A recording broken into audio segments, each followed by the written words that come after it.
नमस्कार, स्वागत है आप सभी का इंडिया टीवी क्रिकेट में। आपके साथ मैं हूं प्रियांश शर्मा और लेकर हाजिर हो गया हूं आप सभी का फेवरेट सेगमेंट जिसको हम कहते हैं पिच रिपोर्ट। कैसा रहेगा पिच का मिजाज अगले मुकाबले में, और अगला मुकाबला यहां पे गुजरात टाइटंस बनाम सनराइजर्स हैदराबाद है। अब जैसे मैंने शुरुआत में कहा, गुजरात टाइटंस बनाम सनराइजर्स हैदराबाद, यानी कि गुजरात टाइटंस के घर पर यह मुकाबला खेला जाएगा। सारी चीजें आपको बताऊंगा, head to head, pitch report, ground के स्टैट्स क्या क्या है। लेकिन सबसे पहले बात करते हैं दोनों टीमों के बारे में बॉस। एक टीम गुजरात टाइटंस जो कि टॉप ऑफ द टेबल चल रहे थे, बहुत अच्छा प्रदर्शन कर रहे थे। पिछले मैच में उनके सामने आता है 14 साल का वैभव सूर्यवंशी और पूरी तरह से तहस नहस कर देता है। लेकिन एक अच्छी बात है कि ये one of the of day हो सकता है गुजरात टाइटंस का, क्योंकि लगातार तो अच्छा प्रदर्शन कर रहे हैं। वहीं अगर दूसरी तरफ देखें सनराइजर्स हैदराबाद को, भाई मालदीव्स में वेकेशन मनाकर वापस आ रहे हैं, यानी कि रिफ्रेश होकर आ रहे हैं। भले ये सीजन बहुत ही ज्यादा खराब रहा है, ऐसी उम्मीद थी नहीं कि सनराइजर्स हैदराबाद ऐसा प्रदर्शन करेगी, 9वें नंबर 8वें नंबर पर रहती हुई नजर आएगी। लेकिन अभी की सच्चाई यही है कि सनराइजर्स हैदराबाद बहुत नीचे दबे हुए हैं पॉइंट्स टेबल में। लेकिन मौका है, एक अच्छे ब्रेक के बाद वापसी कर रहे हैं और हो सकता है यहां पर कि वापसी के बाद गुजरात टाइटंस का खेल बिगाड़ दे बॉस, और गुजरात टाइटंस को बैक टू बैक यहां पर हार का सामना करना पड़ सकता है। लेकिन यह मैदान है गुजरात टाइटंस का, जहां शुभमन गिल बहुत चलते हैं, उनके बारे में बात करेंगे। लेकिन अगर हेड टू हेड की बात करें, सबसे पहले कि जब ये दोनों टीमें आमने सामने आती हैं तो किसका पलड़ा भारी है, गुजरात टाइटंस का या सनराइजर्स हैदराबाद का? चलिए आपको बताते हैं ग्राफिक्स के जरिए। यहां पे कुल मिला के 5 बार ये दोनों टीमें आमने सामने आई हैं, जिसमें गुजरात टाइटंस ने 3 बार मुकाबला जीता है, एसआरएच ने 1 बार मुकाबला जीता है और 1 बार नो रिजल्ट रहा। यानी कि ये आंकड़े दोस्तों दिखा रहे हैं कि गुजरात टाइटंस का पलड़ा काफी ज्यादा यहां पे भारी रहा है। और इस बार भी अगर आप पॉइंट्स टेबल में भी देखेंगे, साथ ही साथ जो प्रदर्शन रहा है इस पूरे आईपीएल 18 में अभी तक, वहां पर गुजरात टाइटंस का पलड़ा ही भारी लग रहा है। क्योंकि सनराइजर्स हैदराबाद में नाम जरूर बड़े बड़े हैं, अभिषेक शर्मा, ट्रेविस हेड, लेकिन काम जो है वो बहुत ज्यादा छोटे हैं। मतलब नाम बड़े और दर्शन छोटे होते हुए यहां पर नजर आ रहे हैं। लेकिन जिस पिच पर खेलते हुए नजर आएंगे, उस पिच का मिजाज यहां पर कैसा रहने वाला है, क्योंकि पिच बहुत इंपॉर्टेंट रोल प्ले करने वाली है दोनों ही टीमों के लिए। पिच रिपोर्ट की बात कर लेते चलिए।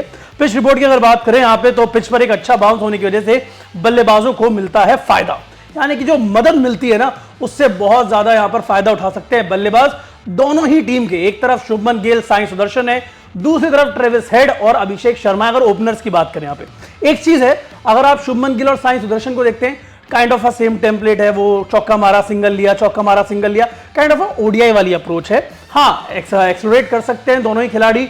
जॉस बटलर नंबर 3 पर अच्छा कर सकते हैं, बट मुझे लगता है कि दोनों कभी ना कभी, कहीं ना कहीं गुजरात टाइटंस को थोड़ा फंसा सकते हैं। वहीं अगर बात करें सनराइजर्स हैदराबाद की, तो सनराइजर्स हैदराबाद के लिए भी तो चीजें सेम है, बस कंडीशन बदल जाती है। क्यों? अगर बात करें यहां पे गुजरात टाइटन की, तो उनके दोनों जो ओपनर है बिल्कुल सेम है, थोड़ा डिफेंसिव खेलते हैं, उतना खुल के नहीं खेलते हैं। और दूसरी तरफ सनराइजर्स हैदराबाद के जो ओपनर्स है वो इतना ज्यादा खुल के खेलते हैं कि अगर वो जल्दी आउट हो जाए तो पूरी की पूरी बल्लेबाजी जो है उनकी है वो एक्सपोज हो जाती है। वो दिक्कत यहां पर रहने वाली है। लेकिन बल्लेबाजों को बाउंस मिलेगा, trust the bounce and hit the ball for the force and sixes, ये कर सकते हैं बल्लेबाज वहां पे। चलिए सेकंड पॉइंट की यहां पर बात करते हैं। और बड़े मैदान का स्पिनर्स भी फायदा उठा सकते हैं। जो बाउंड्रीज है ना, वो बाउंड्रीज बहुत बड़ी बड़ी है यहां पे, और उसका फायदा यहां पर जो आपके स्पिनर्स हैं, जिसमें आर साई किशोर हैं, राशिद खान हैं जीटी की तरफ से। वहीं अगर बात करें सनराइजर्स हैदराबाद की तरफ से, जीशान अंसारी हैं, राहुल चहर है, ये आपके पास ऑप्शन है। और मैं चाहता हूं कि आप ट्रेविस हेड को सब आउट ना करें, एक बार ट्राई करें, गेंदबाजी में कुछ कर सकते हैं, वो out of the box thinking हो सकती है। अभिषेक शर्मा तो आपके स्पिनर के तौर पर काम करते हुए नजर आ ही रहे। तीसरे पॉइंट की बात करते हैं पिच रिपोर्ट में, तो टॉस जीतकर पहले गेंदबाजी कर सकते हैं कप्तान। देखिए ये बात हमने आपको बता दी कि टॉस जीतकर कप्तान पहले बल्लेबाजी नहीं गेंदबाजी करेंगे। लेकिन क्यों, क्या वजह है यहां पे, उसके बारे में बात करते हैं। देखिए सबसे पहली चीज, ग्राउंड बड़ा है आपका, आप चाहते हैं कि आपके सामने ना लक्ष्य हो। लक्ष्य सेट करना और लक्ष्य का पता होना दो अलग चीजें, क्योंकि आप जब आपको चेस करने का जो टोटल होता है वो पता होता है ना, तो आप अकॉर्डिंगली अपनी इनिंग्स को, अपनी पूरी पारी को बुनते हैं। और सबसे बड़ा कारण निकल के आता है ओस, यानी कि ड्यू शबनम जिसको उर्दू में कहा जाता है। ये कहीं ना कहीं थोड़ा सा शॉक करती है गेंदबाजों को, और आप नहीं चाहते कि वो गेंद एक गीली साबुन की टिकिया बन जाए और वहां पर आपके गेंदबाज गेंदबाजी करते हुए नजर आए, तो वहां पर थोड़ा फंसते हैं। तो इसलिए टॉस जीतिए और पहले कीजिए यहां पर गेंदबाजी, बल्लेबाजी बाद में कीजिएगा। तो ये तो बात हो गई यहां पे पिच रिपोर्ट की। वहीं अगर बात करें कि मैदान के आंकड़े कैसे हैं, नरेंद्र मोदी स्टेडियम, क्रिकेट के अगर जगत की बात करें, यहाँ पे क्रिकेट जगत में सबसे बड़ा स्टेडियम साइज वाइज अगर आप देखें, तो वहां पे क्या आंकड़े रहे हैं, क्या टॉस जीतकर किसको फायदा किसका नुकसान। देखिए ये मैंने आपको ड्यू के कॉन्टेक्स्ट में बताया था, लेकिन आंकड़े क्या कहते हैं उस पर नजर डालते हैं फटाफट से।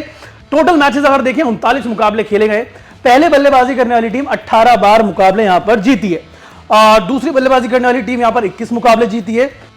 एवरेज स्कोर बैटिंग फर्स्ट अगर बात करें 172.35, दैट मींस कि 39 में से अगर 21 मुकाबले आपके कोई टीम पहले गेंदबाजी करते हुए जीत रही है, यानी कि चेस करते हुए जीत रही है, तो आपको तो पूरा मैथमेटिक्स क्लियर हो जाना चाहिए बॉस कि टॉस जीतिए और पहले कीजिए गेंदबाजी, आइए लक्ष्य का पीछा कीजिए और 2 अंक ले जाइए यहां पर।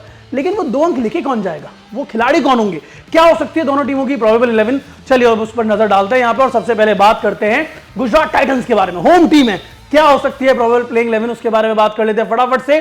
ग्राफिक्स के जरिए आपको बताते हैं। शुभमन गिल, साई सुदर्शन, जॉर्ज बटलर, वॉशिंगटन सुंदर, शाहरुख खान, राहुल तेवतिया, करीम जन्नत, मुझे इन पर डाउट है लेकिन इनको मौका मिल सकता है, राशिद खान, साई किशोर, मोहम्मद सिराज, प्रसिद्ध कृष्णा एंड इंपैक्ट प्लेयर में आप क्या जाते हैं ईशांत शर्मा। तो ये जीटी की प्रोबेबल प्लेइंग 11 है। हालांकि करीम जन्नत की अगर बात करें 6 गेंदें 30 रन, वैभव सूर्यवंशी ने मतलब पूरी तरह से धागा खोल दिया था बॉस, बहुत मारा था। और सोशल मीडिया पे तो ये भी बोला जाने लगा कि बॉस कहीं ना कहीं करियर एंड कर दिया, लेकिन ऐसा नहीं होता। करियर इतनी जल्दी एंड यहां पर नहीं होते। मुझे लगता है एक मौका मिल सकता है, इतना कोई बड़ी वाली परेशानी वाली बात नहीं है यहां पे, तो उनको मौका यहां पे मिल सकता है। चलिए अब बात करते हैं दूसरी टीम की। पेपर मेरे पास है और दूसरी टीम के जो प्लेइंग 11 हो सकती है प्रोबेबल, उसके बारे में बात करते हैं। एसआरएच की प्रोबेबल प्लेइंग 11 कुछ इस प्रकार है, मुझे याद भी है। Travis Head, Abhishek Sharma, Nitish Kumar Reddy, Heinrich Klaasen, Aniket Verma, Kamindu Mendis, Pat Cummins, यहाँ पे ईशान किशन भी होंगे और साथ ही साथ हर्षल पटेल रहने वाले यहाँ पे, जयदेव उनादकर, जीशान अंसारी और मोहम्मद शमी। और इंपैक्ट प्लेयर में आ जाएंगे आपके ट्रेविस हेड, जो मैंने शुरुआत में नाम ले दिया क्योंकि पारी की शुरुआत करते हुए वो नजर आते हैं। तो ये मजेदार रहने वाला है क्योंकि जो टेम्पलेट है दोनों टीमों का वो बड़ा शानदार है। वो टीमें अलग अलग तरीके से खेलती हैं, लेकिन अगर जो तेज तर्रार वाली बात की जाए वहां पर जिस टीम को फायदा हुआ उसका नाम है गुजरात टाइटंस। जी हाँ, गुजरात टाइटंस को इस बार फायदा हुआ है क्योंकि उनकी जो गेंदबाजी है ना बॉस, वो गेंदबाजी बहुत शानदार रही है। और वहीं अगर एसआरएच की गेंदबाजी की बात करें, उन्होंने थोड़ा सा लेट डाउन यहां पे किया है।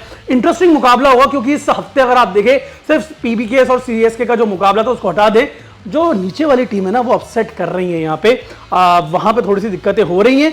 तो मैं उम्मीद कर रहा हूं कि एसआरएच को अपसेट करेगी और जीटी के लिए एक और आई ओपनर यहां पर आ सकता है, क्योंकि जीटी की पूरी टीम में जो सबसे बड़ी दिक्कत है वो है उनका मिडिल ऑर्डर। मिडिल ऑर्डर है ही नहीं बॉस, टॉप 3 है, उसके बाद कुछ भी नहीं है, खत्म है सारी चीजें।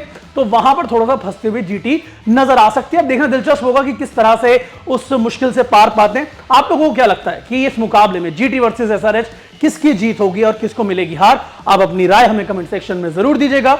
और वीडियो अच्छी लगी हो, पिच का ये पूरा मिजाज समझने में अगर आपको आसानी हुई हो तो वीडियो को लाइक कीजिएगा, चैनल को सब्सक्राइब जरूर कीजिएगा और नोटिफिकेशन बेल को जरूर दबा दीजिएगा। क्रिकेट की हर बड़ी खबर, हर बड़े अपडेट और लाइव डिस्कशन के लिए जुड़िए मेरे साथ सिर्फ India TV cricket YouTube channel पर।